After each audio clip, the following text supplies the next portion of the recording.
Hello, today you're getting a look at my ceiling because I got a new desk and I have no energy to clean it up today. And this is the one singular way where you don't get to see my face and I don't have to sit on the floor. Today we are reading The Witches by Roald Dahl. I got it from my library. I think it's very important to support your local libraries however you can. I myself am planning on volunteering in mine when I'm old enough. Chapter 1 Witches. Also, the reason why I sound weird is because I have braces on and I need to wear rubber ties now because I have an underbite. So, in stories, witches always wear black hats and have black cats, but I am not telling you a story. I am going to tell you about real witches. Listen very carefully and never forget what I am going to tell you. Real witches wear normal clothes. They live in normal houses and do normal jobs. That is why it is so hard to catch them. A real witch hates children. A real witch wants to get rid of all children. She thinks about nothing else, even when she is working or in a shop or driving around in an expensive car. She is always thinking to herself, which child shall I get rid of next? A witch enjoys getting rid of children the same way that you enjoy eating chocolate. To feel happy, a witch must get rid of one child a week. That is 52 children a year. Very carefully, the witch chooses a child to catch. Then the witch follows that child, moving slowly and quietly like a cat watching a little bird in the forest. The witch gets closer and closer. Then, when she gets to the child, there is a fire, animals scream, skin burns, and the child disappears. A witch does not use a gun or a knife. People who do those things are caught by the police. But a witch is very clever, and she is never caught. For children, a witch is the most dangerous thing in the world. You will soon find out that a witch not always looks dangerous. And of course, this means that you need to be very careful. I am going to tell you about all their secrets. But even when you know these, you can never be sure if a woman is a witch or just a kind woman. Please study this picture below. Which woman is the witch? That is a difficult question, but it is a question that every child must try to answer. There's also a picture in the last page.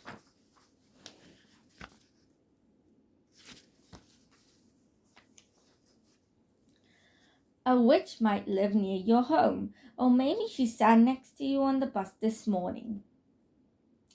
Or she might be the woman with the beautiful smile who gave you a sweet in the treat. A sweet in the street. She might even be your lovely school teacher who is reading you these words. Look carefully at that teacher. Maybe she is smiling and saying, "Don't be silly, how could I be a witch?" But do not forget that witches are clever. Maybe your teacher is not a witch, but it is possible. We are lucky because there are not many real witches in the world today, but you still should be worried. In England, there are about 100 of them in total. Some countries have more witches, others have fewer. Every country has some witches. A little note on this. This is exactly what happened during the witch trials. In more modern times, I usually get sucked down a lot of rabbit holes, considering the people I enjoy watching, Funky Frog Bait, Chad, The Click. And sometimes when I look at that, I see that there are people who are claiming that there are witches in the churches and they're trying to do stuff and do bad things, and they make them out to be really, really bad. But at the end of the day, the thing about witches is that they pretty much aren't real. And if they are real, they aren't a threat. A threat. People just call them a threat because this turns us against each other. It ruins our communities. It makes us hurt each other. It makes us take everyone who needs the community and shun them out because we're all so scared of a threat that doesn't exist that we refuse to see the people that we are hurting or the beautiful places that we can build as a community. Back to the story. My grandma was Norwegian. People know all about witches in her country because Norway, with its dark forests and icy mountains, is where the first witches came from. My father and mother were also Norwegian, but I lived in England with them. Twice a year we went to visit my grandma in Norway. I loved her very much, and we were very close. Soon after my 7th birthday, my parents took me to Norway to have a Christmas with my grandmother, like we did every year. One day, while my father and my mother and I were driving in icy weather, our car went off the road and down the side of the mountain. My parents were killed, but I only had a cut on my head. I cannot talk about that terrible afternoon. I still feel very sad when I think about it. After the accident, I went to my grandmother's house and, with her arms around me, we both cried all night. What are we going to do? I asked. You'll stay here with me, she said. I'll look after you. Aren't we going back to England? No, she said. I can't ever do that. I love Norway too much. The next day, to stop me thinking about the accident, my grandmother started to tell me stories. She was a wonderful storyteller, but her best stories were the ones about witches. She knew a lot about them. These stories are true, she told me. Everything that I'm telling you actually happened. Witches are all around us, and you must really believe that. You must believe that. Are those stories really true, Grandma? Yes, they are, she said.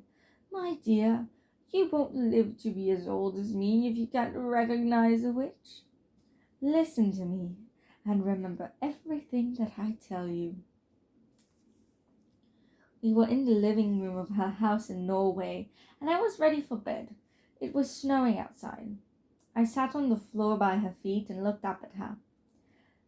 I know children who this is the grandma's voice. I know children who disappeared and were never seen again, she said. The witches took them. You're just saying that to make me afraid, I said. No, I want you to be safe, she said. I love you and I want you to stay with me. Tell me about the children who disappeared, I said. One child was called Rangild. She was playing with her little sister in the garden. When their mother came outside, she asked, Where's Rangild?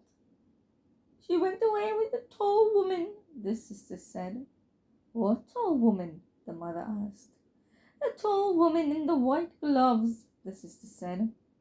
My grandmother continued. Everyone in the town helped look for her. They didn't find her? I asked.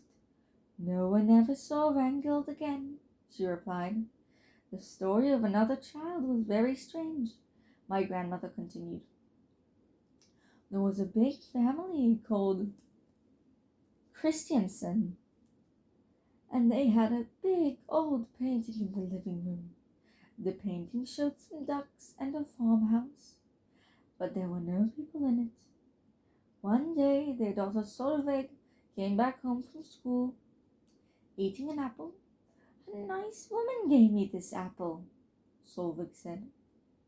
The next morning, little Solveig was not in her bed. Her parents looked for her everywhere, but they couldn't find her. Then suddenly her father shouted, "There she is! That's Solveig! She's feeding the ducks!" He was pointing at the painting, and he was right. Solveig was in the painting. The father ran closer to the painting and touched her, but she was now part of the painting.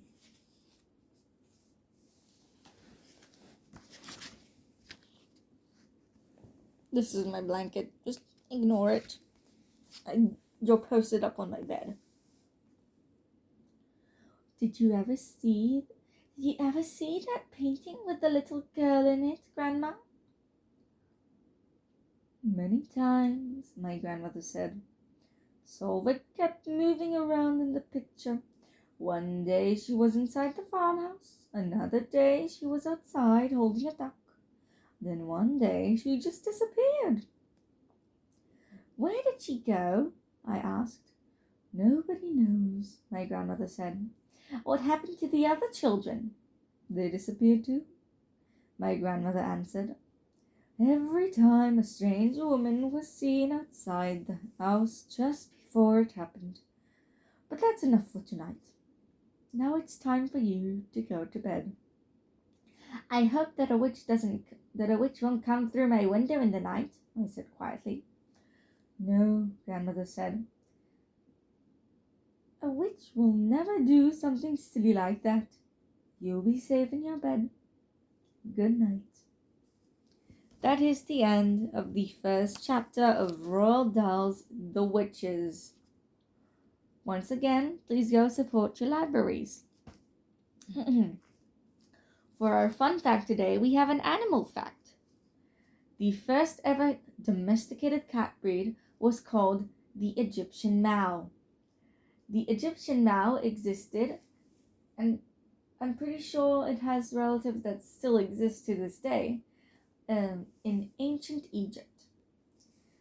The Egyptians called it the Mau based on the sound that it made, and it is so old, in fact, that the word Mau literally translates to the word cat. It is a very beautiful cat breed with sandy colored fur and brown stripes, and it is very long and elegant with rounded ears. Well, round pointed ears. It has a very nice nose. Now, before we go to bed, once again, we are going to do some breathing exercises. You remember the ones I've told you before, right? Let's start. Breathe in, 2, 3, 4. Hold, 2, 3, 4. Out, 2, 3, 4. Hold, 2, 3, 4. And again. In, 2, 3, 4. Hold, 2, 3, 4. Out, 2, 3, 4. Hold, 2, 3, 4.